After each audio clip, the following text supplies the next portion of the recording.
Hello दोस्तों, मैं are के प्रियदर्शी आपका अपना इस यूट्यूब चैनल MRP पॉइंट में सहृदय स्वागत है। आज हम आप लोगों के बीच कैसे कर रहे हैं हिस्ट्री ऑफ इंग्लिश, मतलब इंग्लिश के अंतर्गत हिस्ट्री ऑफ इंग्लिश के बारे में लेके आ रहे हैं। कहता है हिस्ट्री ऑफ इंग्लिश जो कैसे कहता है कि इंग्लिश का कहता है कि इतिहास के बारे में बताता है। कहता है कि अगर आपको कहता है कि अगर आप 12th क्लास में हैं, अगर आपको हिस्ट्री ऑफ इंग्लिश पूरा कंप्लीट है तो आपको 10 नंबर पूरा के पूरा कंप्लीट हो जाता है, सोकर 10 नंबर इससे मिल जाता है। ठीक है, तो चलिए हम देखते हैं हिस्ट्री ऑफ इंग्लिश के बारे में। पहले आप इस वीडियो का पूरा अंत तक देखें। ठीक है, देखिए इस बुक कहता है कि इस वीडियो में आपको कहता है कि एक क्वेश्चन के अंतर्गत बहुत सारे कहता है क्वेश्चनों का आंसर देंगे। ठीक है, देखिए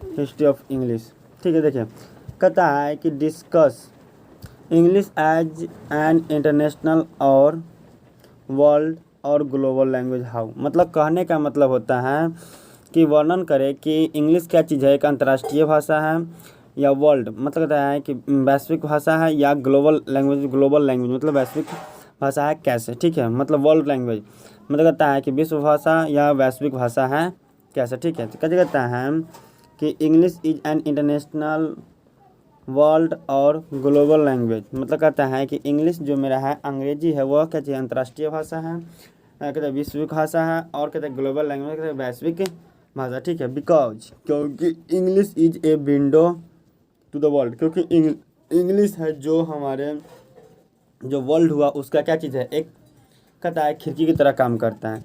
it is mostly use language in the world, कहता है कि इस भाषा का प्रयोग बहुत ही ज़्यादा किया जाता है।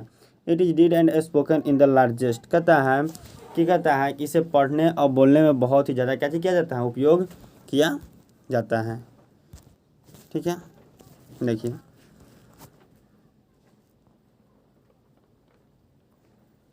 कहता है कि हाँ number of countries like America, Russia, France, Germany, UK ETC, मतलब कहने का मतलब हो गया कि largest number of countries like America, Russia, कहता है कि बहुत सारे देश इसे कैसे करता है, चाहे वो अमेरिका हो, रूस हो, फ्रांस हो, जर्मनी हो, UK मतलब हो गया यूनाइटेड किंगडम, सोवियत संघ मतलब रूस, तो कहता है कि ये सब कहता है कि इसे पढ़ने और बोलने में इस भाषा का उपयोग करते हैं। ठीक है, कहता है कि it is become the language of international trade, commercial, science, technology, higher studies and diplomacy, मतलब ये कहते हैं कि कहता है कि इस भाषा का उपयोग इंटरनेशनल ट्रेड, कमर्स मतलब कहता है कि व्यवसाय के अंतर्राष्ट्रीय व्यवसाय के रूप में, कहता है साइंस में कहता है कि जो विज्ञान होता है उसके क्षेत्र में, technology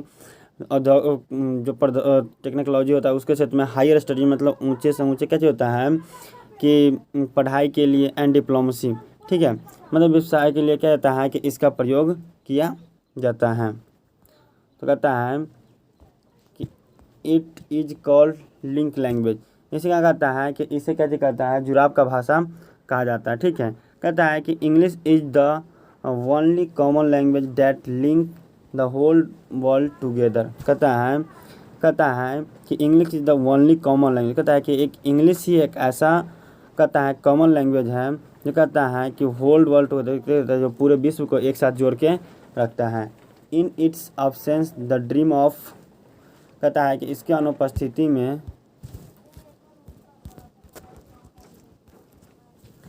dream of globalization is impossible, कहता है कि इनकी अनुपस्थिति में अब कहता है कि जो वैश्विक कहता है कि वैश्विक क्षेत्र में कहता है कि जो व्यवसाय का क्षेत्र होता है उससे अब कहता है कि इम्पॉसिबल है। थस यही कारण है कि विदाउट एनी डाउट इंग्लिश में बी कॉल्ड ग्लोबल लैंग्वेज, यही कारण है कि इसे बिना हम किसी संदेह के इंग्लिश से कह जाता है ग्लोबल लैंग्वेज के रूप में कह सकते हैं, वैश्विक भाषा के रूप में इसे कह सकते हैं। ठीक है, चलिए अब अगला क्वेश्चन देखते हैं। ठीक है, देखिए अगला क्वेश्चन कैसे करता है कि राइट ए नोट मॉडर्न इंग्लिश और write a brief note on a global English, मतलब कहता है कि इसमें दो क्वेश्चन है। राइट ए नोट मॉडर्न इंग्लिश, कहता है कि मॉडर्न इंग्लिश पर एक नोट लिखिए, या कहता है कि right a brief note on global English, कहता है और कहता है यह कहता है ग्लोबल इंग्लिश के तो वैश्विक इंग्लिश हो गया उस पर क्या चीज करे, एक मॉडर्न में है उस पर क्या चीज करे, लिखे ब्रीफ नोट। ठीक है, एक नोट लिखे। ठीक है, तो कहता है कि दो क्वेश्चन का आंसर मैंने इसमें दे रहा हूँ एक आंसर, ठीक है। और इसे पिछले वाले में क्या था, 3 क्वेश्चन था, उसका आंसर था, ठीक है।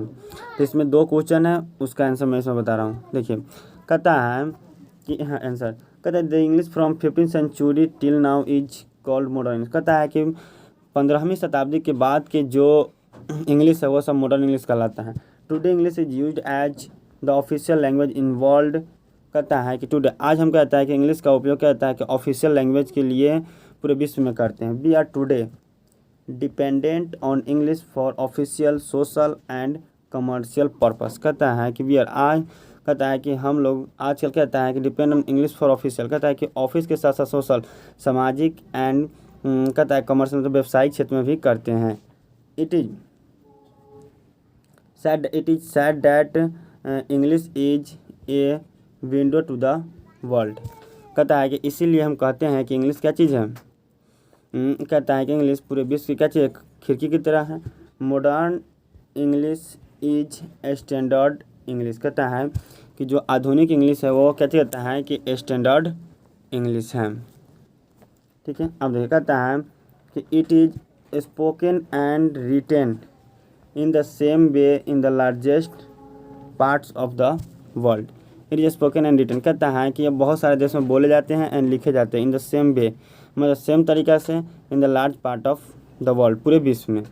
Modern English has own standard pronunciation grammar and own dictionary. कहता है कि मॉडर्न इंग्लिश के पास कैसे कहता है कि कहता है कि एक कहता है कि स्टैंडर्ड मतलब कहता है कि एक अच्छे से प्रोनाउंसिएशन कहता है उच्चारण है। कहता है ग्रामर है, कहता है कि व्याकरण है एंड ओन डिक्शनरी इसके पास अपना क्या चीज़ कहते हैं कि शब्दकोश है। It is different from old English mainly in spelling and structure. कहता है कि यह पुराने इंग्लिश से कहता है अलग है क्या चीज़ मेनली इन स्पेलिंग और स्ट्रक्चर में। क्या चीज़ कहता है कि उसके बर्ताव में और उसे क्या चीज़ कहता है बनावट में, ठीक है। तो इस पर कहता है कि मैंने क्वेश्चन बता दिया है। इस क्वेश्चन के अंतर्गत में 2 क्वेश्चन था, write and note modern English और write a brief note on global English. कहता है कि 2 क्वेश्चन का आंसर है और कहता है कि इसे पिछले वाले इंग्लिश कहता है यहाँ पर discuss English as an international और वर्ल्ड और ग्लोबल लैंग्वेज। तो देखिए इसमें कहता है कि इंटरनेशनल अगर discuss English as an international पूछे फिर भी आप इसे आंसर लिख सकते हैं, या वर्ल्ड लैंग्वेज पूछे फिर भी आप इसका आंसर लिख सकते हैं, या ग्लोबल लैंग्वेज पूछे फिर भी आप इसका आंसर यही लिखेगा, ठीक है। तो इस प्रकार मैंने क्या चीज़ किया है कि इस वीडियो में कहता है कि 2 क्वेश्चन के अंतर्गत मैं आपको 5 क्वेश्चन बताए हैं। अगर ये 2 क्वेश्चन आप कंप्लीट कर लेते हैं तो अब कहता है कि जो 12th क्लास के एग्ज़ाम देने जाते हैं तो आपको हिस्ट्री ऑफ इंग्लिश पूछता है, तो इससे आप कहता है कि एक भी क्वेश्चन आपको नहीं छूटा, ठीक है। तो कहता है कि इस प्रकार के इससे हिस्ट्री ऑफ इंग्लिश से रिलेटेड मैं और भी वीडियो डालूँगा। तो कहता है कि आप अगर हिस्ट्री ऑफ इंग्लिश के बारे में जानना चाहते हैं, समझना चाहते हैं और पढ़ना चाहते हैं और इंग्लिश में नंबर उठाना चाहते हैं तो आप कैसे करें कि इस चैनल को सब्सक्राइब करें ताकि मैं जो भी वीडियो आपको डालूँ वो आपका नोटिफिकेशन आपके पास पहुंचाए, ठीक है। तो अगर आपको ये वीडियो अच्छा लगे तो लाइक कीजिए, सब्सक्राइब कीजिए और अपने दोस्तों में शेयर भी कीजिए। धन्यवाद।